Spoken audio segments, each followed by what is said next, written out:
Welcome one and all to the Cine Geeks podcast, where movies, TV, and all things geek collide. I'm your host Roy, still joined by my lovely co-host Angela. Hello, hello, hello. Hey Angela. So for today's episode, it will be another double feature. Mm-hmm. Okay, we will be talking about two releases. Actually, they already came out last week, but of course, we still want to talk about it and give you CineGeeks our thoughts of these two films that we're going to be talking about today. Mm-hmm. Okay, so first one will be Lisa Frankenstein, written by Diablo Cody, Mm-hmm. directed by Zelda Williams, And Mean Girls. and Mean Girls, yes, starring Angourie Rice, Renee Rapp. Renee Rapp, Tina Fey, etc., etc. Actually, most of the old cast they're back, and a few new faces. Yes. Mean Girls is directed by Samantha Jane and Arturo Perez Jr. Mm-hmm. Okay.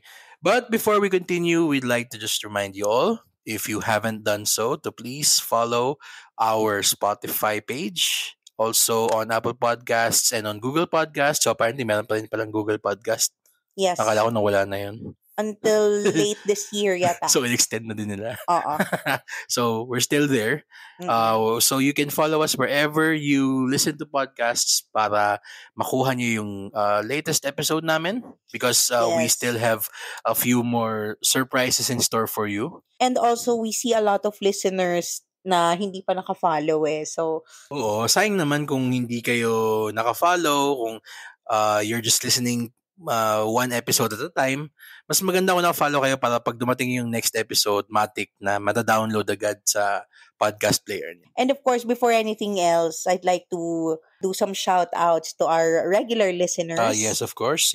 Go. Yes, we'd like to say hello and thank you for waiting for our episode, Kevin Paulo. Yes. Shout out to you, Kevin. Shout out to you, Kevin. Thank you for always interacting with us, whether through the comment section dito sa Spotify or via our different social media pages.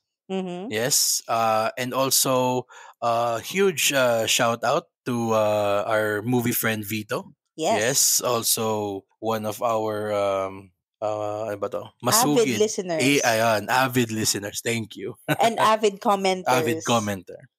Okay. So, well, without any further ado, let's go ahead and talk about the two movies today, starting with Lisa Frankenstein.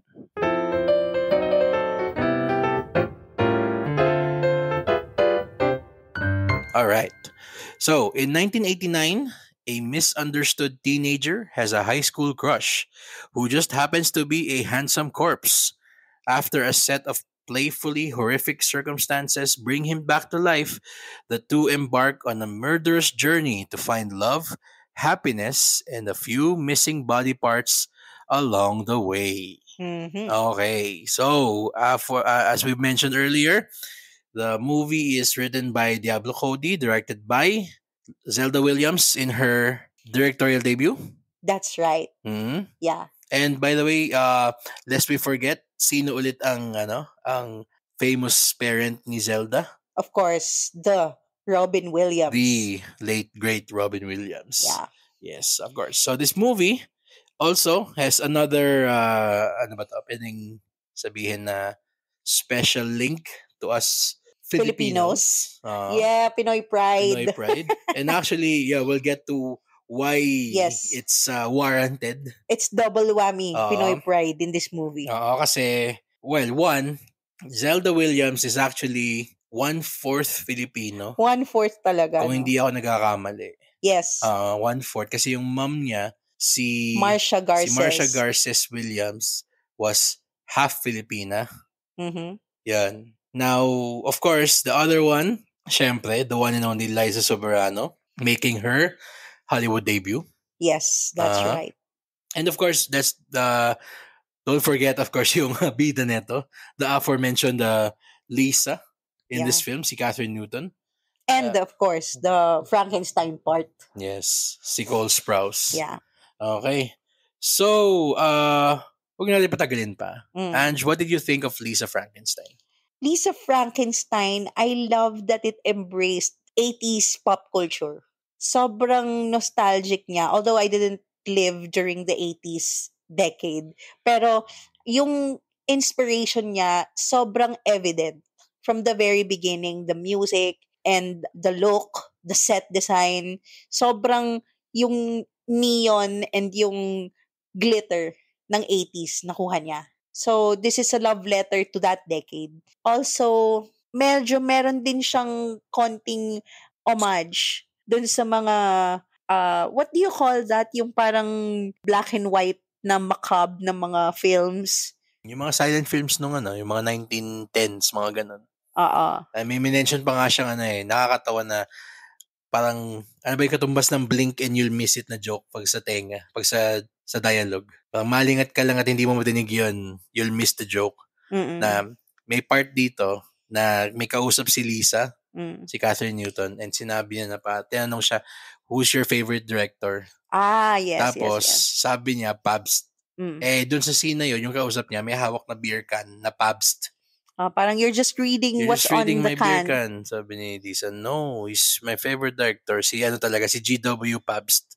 So, yung pioneer of film, of cinema. Silent film director. Yung mga yung ganung nakakatawa yung ganung homage niya to... yeah. It's a marriage of that 20s era of silent films and the macabre genre and the 80s neon plastic. And nakakatawa kasi hindi mo iisipin na magwo-work yung combination na yon na in a way, and minention mo din to dun after nating manood nitong movie, na para siyang may pagka-Edward Scissorhands din pa. Yun pa. Yun. So, yung 80s na dark comedy na may touch of the macabre, sobrang embodied niya. Hindi niya ginagaya, pero ginagawa niya ng sarili niyang take. Of course, yung signature Diablo Cody na talagang acerbic snark. Yes. Na parang, fuck this world. Pero, pagkatapos sabihin ng fuck this world, kinikilig pa rin. Yung ganon yung signature ni Diablo Cody Parang may romantic element lagi. Yung pagka-snarky niya. Oo. Na parang, ano bang pwedeng term, no? Pwede mo masabihin na parang paastig. Parang, parang pakul na, na goth na pakul na ganun parang yung dating. Parang irreverent. Yeah. Thank you. Parang ganun. Pero, alam mo na yung mga protagonist niya, ano pa rin hindi pa rin sila immune doon sa, sa charm ng romance. Romantic pa rin yung mga yung mga protagonist niya kahit sobrang galit na galit na sa mundo. Parang endearing dorks ang lagi niyang mga characters. True. Diba? True. Yung ba dito, may isa pa dito yung sabi mo kanina na sobrang yung homage to the 80s and to that time. Parang natatawa ako kasi kulang na lang sana gawin nila na lagyan ng yung film grain. Na parang pagmumukha na talagang nasa 80s talaga yung shoot yung scene na yon. Tapos isa pa dun na pwede mong sabihin na parang part nung 80s aesthetic. Pinag-uusapan namin to actually ni Mark, aka Maganda Mong Movie. Shout out, Mark. Na hi Mark. Hi Mark. Itong si Catherine Newton, meron siyang face na parang she could be the star of an 80s movie. Hindi siya mukhang... We've talked about it for like aha moment natin na parang, oh my God, her face belongs to the 80s. Oo, sobrang perfect nung casting niya. And mukha siyang young Nicole Kidman. Parang may ganun, tama. And of course, speaking of perfect casting, ito ayoko naman to sabihin lang dahil Pinoy pride. Pero for those of you who say na parang, cameo lang sila sa Soberano, ano yan, parang pangit naman sa mga acting, panoorin nyo muna yung scene and balikan nyo kami and know na when we say na she is actually one of the best parts of the film, we are absolutely saying 100% hindi po kami bayad na truth. na talagang sobrang ang galing ni Liza dito sa scene na to. She plays Taffy. Tama? Taffy. The stepsister. The stepsister of Lisa. And yung role niya, actually sinasabi to dun sa mga dun sa mga featurette information that we've been posting before the release date, na her role is actually very tricky to pull off, according to kay Diablo and kay Zelda. Yes, yes. Kasi syempre pag sinabi mong cheerleader, kasi yung role dito ano siya yung popular girl cheerleader. Stepsister. Oo. So, usually talagang cliche and stereotype sandwich. At saka dahil dun sa yung sabi mong stereotype sandwich na yon, ang expectation ng kapag sinabing cheerleader yung bitch, yung character. Talagang Mean papahirapan girl. yung bida natin. Pero she actually is quite the opposite. Sobrang niyang bait kay Lisa. Sobra talaga niyang ang gandang subversion There is a kindness. trope, doon sa trope na parang kapag sinabing meron kang stepsister na cheerleader, yun nga, mean girl agad, parang yung sarili mo pang kapatid yung parang magiging mag-a-antagonize sa'yo. Pero dito, tormentor niya. yung ganun. Pero dito sa Lisa Frankenstein, Liza Soberano as Taffy portrays Lisa's stepsister as a very loving, kind person na talagang actually cares who about actually cares. her. Oo, na yung earlier parts of the film na sobrang misanthrope pa ni Lisa, siya lang yung talaga nag-reach out na parang, may nagugustuhan ka ba sa school? Yung mga ganon. Yung ganong klaseng reaching out, tapos parang walang makakabasag nung nung kanyang good trip niya. Siya yung literal personification ng sunshine and rainbows. Kasi mauuna muna sa'yo yung expectation na parang she's the popular girl, she's the pretty stepsister. Parang, alam mo yon, binigyan ni Liza ng dimension. Yung parang initially, parang at first look, parang stereotypical mean girl. Which is why Zelda cast her. Oo. Kasi iba daw yung parang feel nung pag-read niya for the role. Of course, we can't forget Cole Sprouse as the creature. So, bali yun ang kanyang billing sa cast list. Nakakatuwa kasi sobrang, actually sa dulo na lang natin nga madidinig yung boses niya at the ending na pero yung the rest of the time, puro grunts puro lang. grunts, puro physical comedy, puro puro physical comedy siya, puro dinadaan niya dun sa yung awkwardness nung galaw niya initially as parang a zombie figure muna. Tapos yun eventually kapag yung nabubuo na ulit yung katawan niya na unti-unti na nakukuha yung faculties niya. Pero yung talagang yung speech pa rin niya yung last na hindi niya makuha, which is actually ironic kasi we know or we find out na yung character pala niya is a poet, just like Lisa. Yeah. So, nakakatuwa na yung kanilang relationship was parang deepened on screen, not by parang what he says, kasi magiging parang cop out yun, magiging cheat yun na kung poet ka tapos nabuhay ka ulit tapos makakapag-poetry ka ulit, ganyan. Pero hindi, dinaan niya dun sa yung awkwardness nung galaw niya, yung pagiging endearing niyang ganon. Tapos eventually kapag yun nagkakaroon siya ng konting swagger niya, yung non-verbal communication yung ganon, nila. tapos yung pag binibihisan pa siya ni Lisa ng yung kung ano ng mga costume niya. Nakakatawa yung montage na hinahanapan nila ng damit si that Creature. Gives 80s talaga, yung mga ganong montage. Parang John Hughes na Yes, John Hughes, coming of age films.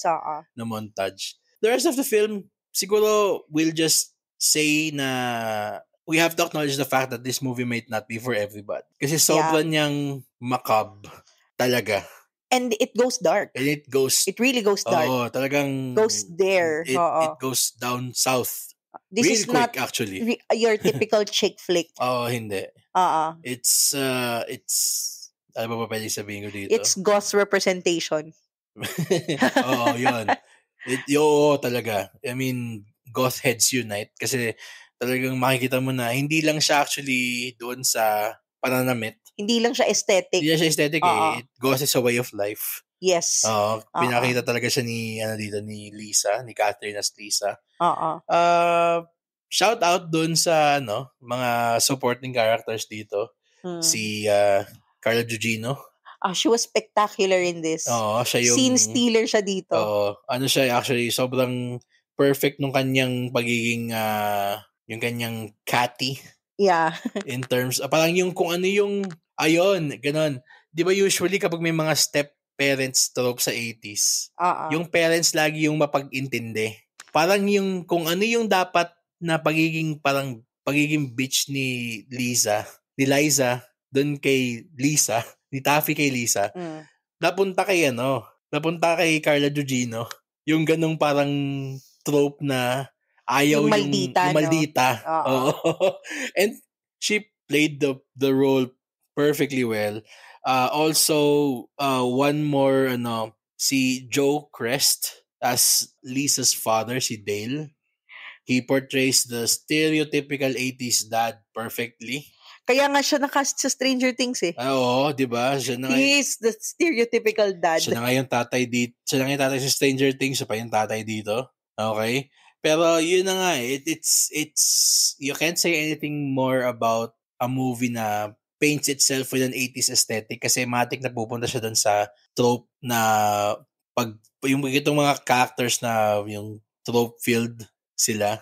Yeah. Pero ang nakakatuwa dito is the story itself complements these characters well and uses them to parang further a love story na atypical. Yeah, you don't see this every day. And it's also a spin actually on the Victor Frankenstein tale. Oo. Yeah. Yun nga eh. I love na, yes, it's a young, not so typical, pero it's still a chick flick. Mm-hmm. Pero it doesn't forget yung name na Frankenstein in its title. Yes. Talagang they went Frankenstein. Yung talagang story by Mary Shelley. Oo. I love that they still embraced that and not just make it Gen Z. Oo, hindi. Alam mo yun? Hindi. Hindi nila ginawang cutesy or or parang token Frankenstein-ish na parang ganun lang kababaw yung knowledge ng mga Gen Z about it. So that's what we're gonna give to the Gen Z audience. Mm-hmm. They didn't go there. Mas nilaliman nila. Oo, and binigay nila nung yung 80s neon spin. Yung sheen. Yung sheen and of course if it's Diablo Cody, meron siya nung talagang dark aesthetic na macabre. May pagka-macabre nga din. Di ba sa Jennifer's Body? Yeah. Na ganun yung ganun yung ginawa niyang way of tackling naman that tale of toxic friendship naman. Yeah. She may look like a Karen but she's actually a goth inside. Oo. True. For a first-time director, maganda yung naging debut ni Zelda. Yeah. Oo. Impressive. Actually, nga siya parang nga siyang cotton candy sprinkles version ng Tim Burton. Oo. Yung yung kanyang direction dito. Very neon. Plastic. Parang pinasuot mo ng neon lights si Tim Burton. Tapos yung lead actress niya si Cyndi Lauper, ganun. Parang ganun, actually. Pero parang ganun na rin naman yung aesthetic ni Helena Bonham Carter. Actually nga, parang ang batang Helena Bonham Carter siya. Si Catherine Newton, Si Catherine Newton, diba? Mukha nga eh. Ito nga di ba nga, isa pang comparison na minention ko sa'yo, para siyang Corpse Bride. Mm-hmm. When she went goth na. Ganon. Perfect din kasi nga, yung kanyang pagiging Corpse Bride din dun sa kay Creature. Yun na nga, they go to very, very dark places with this story. If you're into that sort of thing, this is going to be a treat. Yes. Pero for those who are siguro sabihin natin of the squeamish persuasion, siguro bigyan na ng chance. Kasi hindi naman siya full gore na talagang, oh my God. Merong heart dito sa kwento na to. And you'll find a very endearing tale of love that transcends and a dark romance. Dark romance that transcends life and death. Literal. Actually. Anything to add for Lisa Frankenstein? It's Goth's tale. So don't expect the typical happy ending. Oh, yeah. Oo. So, para to sa mga Black Hearts Club. Yes, Ah. that's true. But I loved it. I Mm. loved the references. I loved the inspiration. I loved the homage Mm. to old cinema and to 80s cinema. Tapos yung music Ayun nga is a pala. standout. Yun. Yeah. You will never listen to On the Wings of Love the And same Can't Fight way This and Feeling. Can't Fight This Feeling the same way again. Yes. Yun lang. So watch out for those songs. Talagang treat yon. Sobrang highlight of the movie. So for us, we give Lisa Frankenstein an A-. Yeah. Okay, so let's move on to our next film, Mean Girls, the 2024 musical version. Okay. All right.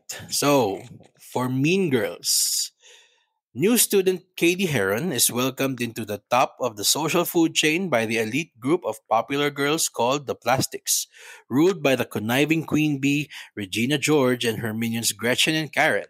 However, when Katie makes the major misstep of falling for Regina's ex-boyfriend Aaron Samuels, she finds herself prey in Regina's crosshairs. As Katie sets to take down the group's apex predator, with the help of her outcast friends Janice and Damien, she must learn how to stay true to herself while navigating the most cutthroat jungle of all, high school.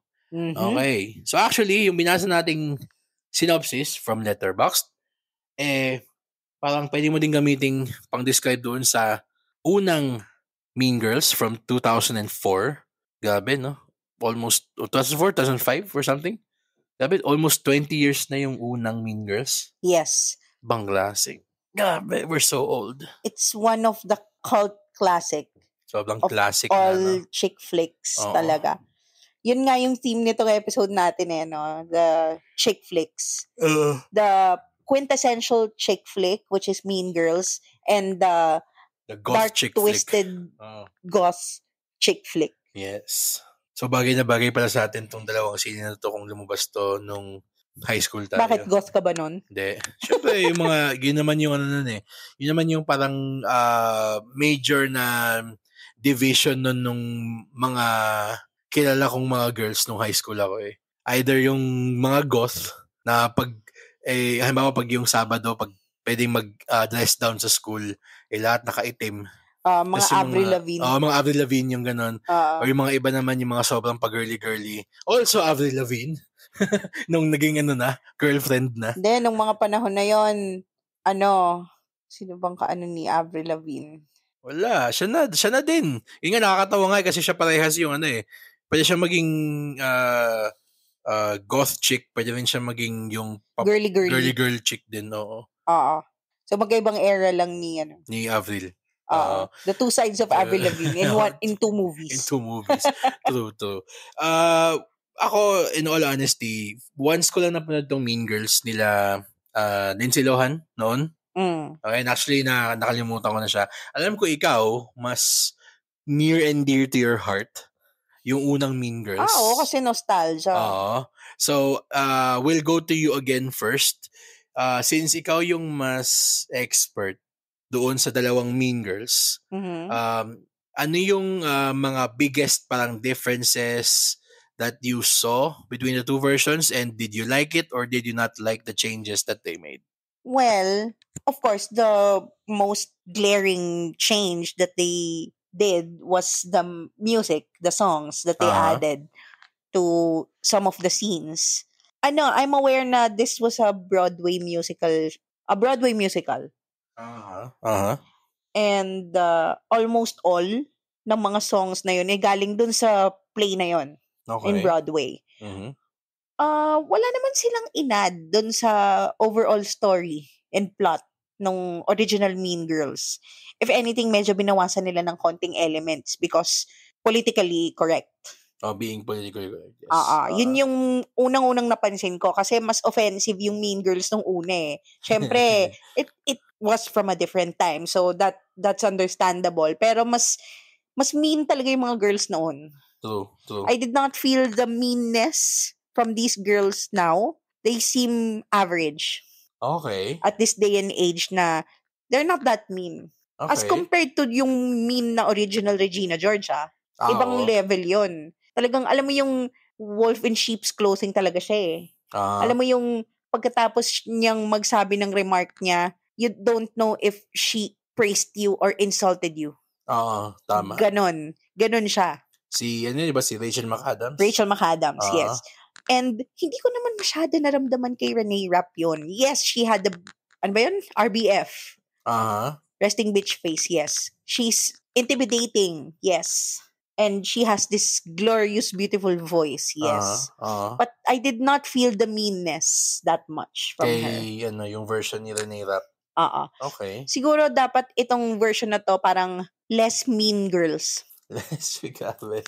Talagang parang for you, it's a step down from being a mean girl. Pero wouldn't you say na parang it's a symptom of the times na yung mga mean girls ng panahon natin, talagang mas talagang dudurugin ka talaga.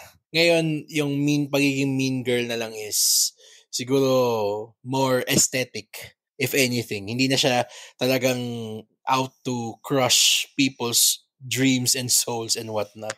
Oo, parang being mean is like being a snob. Ngayon. Ganun na lang siya. Medyo level down ng konti. Kasi meanness from our time, from 2004, was a lot worse. Oo, talagang pag sinabing mean girl ka, ibig sabihin nun, talagang maldita ka talaga. Pag kinausap ka, pag tinignan ka lang ng mali, i-questionin mo na yung existence mo. Tsaka hindi lang yun. Gaslighting din eh. You will question your own thoughts and your own parang mga prinsipyo mo sa buhay. True. Kapag yung kung paano si Rachel McAdams nun and yung other mean girls na kung paano niya i-mind games yung dalawa niyang friend. Yeah. Parang self-inflicted yung mind games ni Gretchen Wiener. Kasi yung insecurity niya yung kalaban niya. Hindi yung hindi yung gaslighting na ginagawa ni Regina George sa kanya.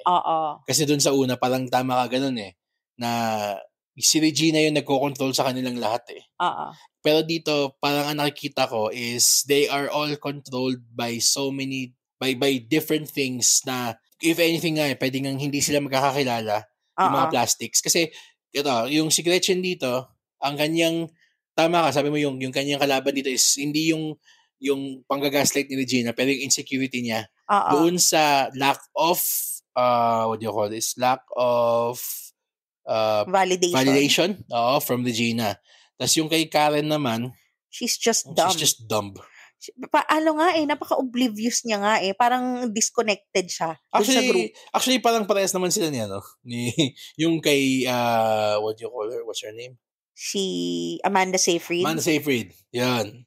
Parang halos lang naman yung yung pagkaka-portray nila. Parang silang dumb.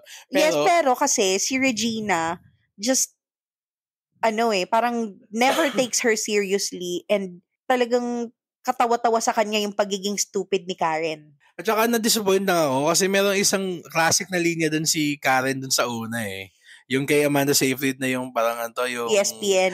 Sabi niya na parang, hey guys, I think I have ESPN. Yung weather boobs niya. Tsaka yung, hey guys, my boobs can tell if it's gonna rain. Yung ganun, na parang, siguro nga, may credence na sinasabi na this generation and siguro us, or the majority of people in general, can't take a joke anymore. Kasi parang yun yung mga classic na mga linyahan ng Mean Girls noon na talagang... Yung isa pang joke, di ba? Yung parang, you can't just ask them if they're white. Kasi yung parang, she's from South Africa. But why are you white? Why are you white? You can just ask him if you're from white. Africa, why are you white? You can't just ask people if they're white. Why they're white.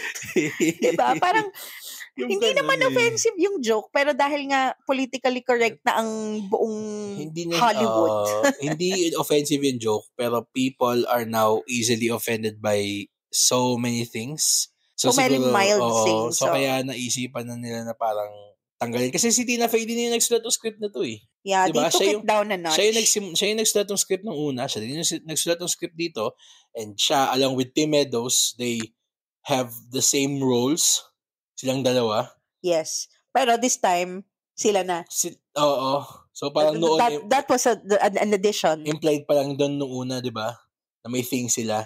Parang wala nga akong na-feel Hindi, eh. implied lang dun sa una. Na parang, ano ba to? May ano ba tong dalawang to? Kasi nagpo-flirt lang sila noon. Ngayon talagang may thing na silang dalawa talaga. Yeah, parang they're married na nga. Parang ganun yung dating. Ako naman, sige, I will not parang look at this from yung standpoint ng kung yung classic versus the new Mean Girls. Mas more sa akin siya sa pagdating sa musicals. Kasi ako, I'm a big fan of musicals. Yeah. I love Hairspray. Whatever people may say about it, I love yung Les Miserables. Na yung kina Hugh Jackman tsaka kina Russell Crowe. Gusto ko yun. Ano pa ba? Yun kasi, and may pinag-uusapan. High School Musical. Yun. May pinag-uusapan din tayo with our movie friends about, is it a musical or is it a movie musical? Yun may distinction tayong na-derive dun sa mga conversations natin eh. Yeah. So, just to, parang give you a brief explanation. Pag sinabing musical, ibig sabihin nun, yung musicals na there is a story, there is a non-singing part, pero the story moves forward as well kahit sa kanta. Ito, yung pala, isa pang sobrang favorite ko din, Jesus Christ Superstar. Yes. Yun, all-time classic musical. Dreamgirls, yung ganon. Pero kapag sinabi mong movie musical, okay, para siyang Greatest Showman. La La Land. Actually, yung La La Land, para sa akin, nasa musical siya. Ganun ba? Malinis yung pagkaka-integrate ng kwento dun sa kanta. Yung Greatest Showman yung talagang sobrang, my God. I'm so happy na may podcast na tayo ngayon. So I can retroactively crap on that movie 7 years later. Nung una nating pinanood yung Greatest Showman. Oh my God. Kasi talagang hinipe up yung sining yun nung This Is Me na kanta. Yung song na yun. And powerful naman talaga. And sobrang ganda nung kanta talaga. Oo. As in, tas yung marketing pa nila, pinakita nila na kinakanta yung song dun sa table read as themselves, not as their characters, as actually, actors. Naging viral nga yun eh. Diba? Yung ganon. So parang lahat tayo, shucks, I want to see this dun in the context of the film kasi mukhang magiging maganda siya. And then we find out na kinanta nila yung This Is Me kasi hindi sila pinakain sa isang restaurant. Hindi sila pinapasok doon sa party. Hindi sila pinapasok sa isang party na kasama si P.T. Barnum, si Hugh Jackman. Yun yung parang celebration ng show nila. Tapos silang mga members nung show mismo, hindi sila pinapasok. So para sa akin, seryoso kayo? Ganun lang kababaw yung impetus para kumanta kayo ng sobrang powerful na song. Akala ko pa naman para siyang magiging may isang performance sila tapos bababato na sila ng kamatis ng ganyan kasi mga quote-unquote freaks sila. Tapos para silang, hindi, this is me. Hindi ako freak. Alam mo, yun nga tama. Parang binild up nila yung song number na yon na parang, and I am telling you sa Dreamgirls. Na sobrang defining moment siya. And yun na yung showstopper niya. Ngayon, pero kasi yung konteksto nung kinanta ni Effie White yun sa Dreamgirls, na sobrang niya ng in pain. And yun nga, parang kinast out siya sa Dreamgirls, tinanggal siya. Yun yung gumalaw yung kwento doon sa kanta niya. Hindi lang siya nag-song number na parang kasi maganda tong song na to, kaya kakantahin ko. Dito sa Mean Girls, okay? I am sorry. Wala akong natandaan na kanta maski isa. My name is Regina George lang. Yun lang. Kasi maganda yung hook nung kanta. Yes. Pero walang walang nag-stick sa memory ko even after we watched it. Kasi, I'm sorry, none of the songs were used to further the story. Ang nangyayari kasi kapag kumakanta sila, tumitigil yung kwento. Tama. Diba? Kasi nga, kinakanta lang nila yung dialogue. Exactly. Pero kasi, parang, imbis na maraming dialogue yung ikanta nila, they're usually just singing a line from the dialogue. Actually, buti nga kung dialogue ang kinakanta nila Kasi parang magiging magiging semi-musical, semi-operatic pa yung natingan niya. Gagalaw talaga yung kwento. Ang ginagawa lang talaga ng mga kanta dito is, parang basically ini-introduce nila yung sarili nila in the songs. At saka yung yung mass, parang sa movie kasi, if it's the dialogue or if it's a normal scene without music, ilang konting minutes lang yun or a few lines lang yung math. Di ba? Sobrang kaya. Pero we just lingered far too long. Ang unnecessary nung kantang ng maths para sa akin. Parang, ha? Kasi nga, it's, musical siya eh. As in Broadway play. Pero, bakit yung mga Broadway plays ng mga classic? Again, Jesus Christ Superstar, Les Miserables, Miss Saigon. Mahirap namang i-compare yung mga Andrew Lloyd Webber at saka yung mga classic Miss Saigon dito. Pero kasi, if we're saying that this came from Broadway, and those are Broadway songs as well. Actually, Hamilton, sinabi ni JD sa atin, medyo flop daw yung musical. Shout out kay JD Reels na nagsabing flop yung Mingers. Pero kabisado niya yung lahat ng song.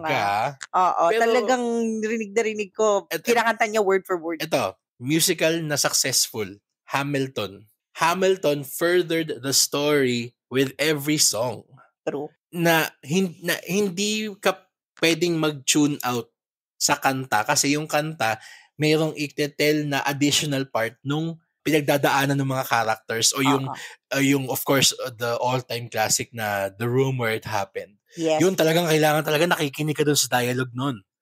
Kasi kinikwento nila kung ano yung backroom dealings doon sa scene na yon in the song. Hindi titigil yung musical o yung kanta para bigla may magsasalita na parang ito na po yung nangyayari Hindi. Walang ganung exposition. Ito kasi there is, sige, sabihin natin na in film, it's bad if you have to have so much exposition in dialogue. Pero in a musical, I would say na parang a good musical needs exposition in its songs. In the form of a song. A song. Ito kasi, there is nothing being exposed in the songs that we don't know. Kasi alam nating maldita si Regina George. Bakit tayo kailangan kantahan ng I name is Regina George na ganyan? Alam natin na nagpo-flirt si KD at si Aaron sa math class. Bakit tayo kailangan kantahan ng kanta about them flirting in math class? Yung ganon. Yun lang yung sa akin na parang medyo na weirdohan lang ako doon sa pagiging quote-unquote musical niya. Well, I don't want to rag on the film naman a lot. Kasi actually, we graded it high because we really enjoyed it. Yun. Although, yun nga. Yung kanyang musical aspect was unnecessary. It didn't really help the story move along. The songs didn't. We're looking at this siguro from you, the perspective of a fan of the original. Yeah. And me from the perspective of someone who loves musicals. So if we're going to look at it from that lens, medyo siya, talagang uphill battle yung kanyang struggle to parang, what do you call this term?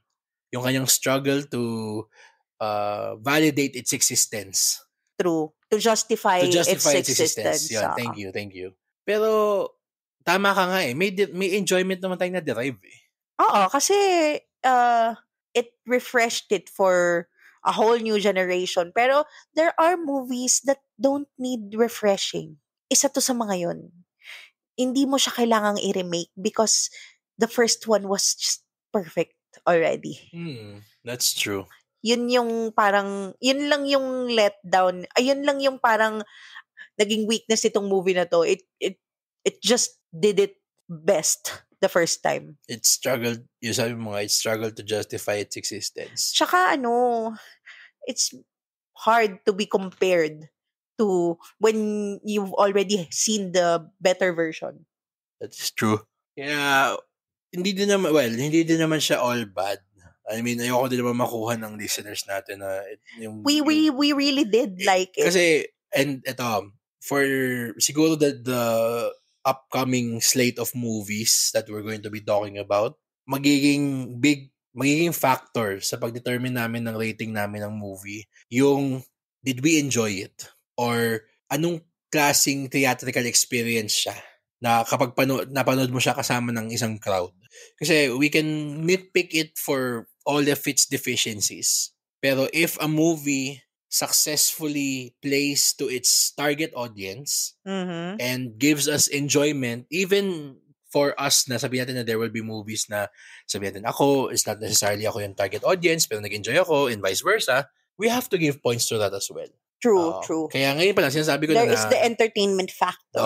Yung kung entertaining mo siya. Kaya ngayon pa lang sabihin natin na we gave this movie Mean Girls 2024 an A- in spite of yung kanyang flaws and yung kanyang struggle to justify its existence. Kasi you also have to applaud them trying something new. At saka with the songs. Alam mo kung anong struggle ni Mean Girls the musical? Yeah. Para siyang younger sibling trying to best the older sibling na achiever. Oo, actually. Na paboritong anak. True. Parang ganon. Para siyang ganon. Na, it's a younger version. Parang, nakita mo na yung ginawa ng kapatid mo ng kuya, ng ate mo Oo, parang sige, ikaw naman. Constantly living in the shadow Oo, yun siya of the elder sibling. Yun. It's, this film, ang hirap na nga niyang i-justify yung kanyang existence. It's in the shadow of a greater film pa. Parang Beyonce and Solange. Okay. Sorry. Who? Oo, kasi, di ba, Solange also tried singing, pero Beyonce is Beyonce. She can never compare. Parang ganon. Well, the songs were fun to listen to. Parang si Kylie Minogue tsaka yung kapatid niya. Wag kakilala ko yung kapatid niya. Sino? Si Danny Minogue. Tignan mo. But Kylie Minogue is Kylie Minogue. Siyempre. Yan ang struggle ni Mean Girls, the musical. Pero it doesn't take away yung talent nung pangalawa. And yung potential and yung greatness din. And sigurado yan na younger viewers will gravitate towards this Mean Girls and say that this is theirs. And rightfully so. Kasi ito naman yung generation nila Pero, it speaks to them more than it speaks to us. I guess. We've had our generation's Mean Girls. And it's their turn to have theirs. Yeah. I guess. Ayan. Okay, so again, Mean Girls, A-. These two fun movies, are still in cinemas as of the time of release of this episode. Mm-hmm. Okay? So make sure you give them a watch. Kung may time kayo, pagsabayin nyo, why not? Yeah. And please let us know what you thought about it. Exactly. Comment right away doon sa aming comment section sa Spotify or sa Facebook or sa Instagram, wherever you want to reach us. Yeah. We'd love to hear your thoughts and we'd love to talk to you about it through those messages din. As you know, we love discussing films. Wala kaming ibang ginagawa kundi mag-usap tungkol sa sine. Yes, and we love it. And we love it. So, just to give them a taste of our upcoming slate, siguro. Yeah. We'll be talking about a few fun movies in the future. Fun is an understatement. Yeah. Yes, it's an understatement. Yeah. Like Poor Things. Yeah. Oh my God. I am not Big Bird. Okay? Yeah. Sobrang, oh my God. OMG. OMG. Yeah. Tsaka meron din tayong itatackle din na parang siguro panghabol sa ating Oscar season na panonood, The Holdovers. Yes. Okay? Yeah, Holdovers also a contender sa Oscars. So kung akala natin dati na one horse race ang best actor, na Cillian Murphy lang for Oppenheimer. Meron pala siyang kalaban na Paul Giamatti. And akala natin na Oppenheimer lang ang leading for Best Picture. Not until we saw this film that we are gonna talk about soon. So watch out for that. It's gonna be a fun discussion. Yes, it's gonna be a fun next few episodes. Yeah, we are treated with a lot of very, very good movies. Daming magandang sine lately, nakakatuwa. Yeah. Pagkatapos ng ating invigorating discussion about that movie that shall not be named. Yeah. Medyo babawi naman tayo sa mga magagandang sine ngayon. Yeah, quality cinema. Quality cinema. Yep. Okay, so I guess that's it for this episode of the Cine Geeks podcast. Again, for my lovely co-host Angela, this has been Roy. Thank you for listening to the Cine Geeks podcast, where movies, TV, and all things geek collide.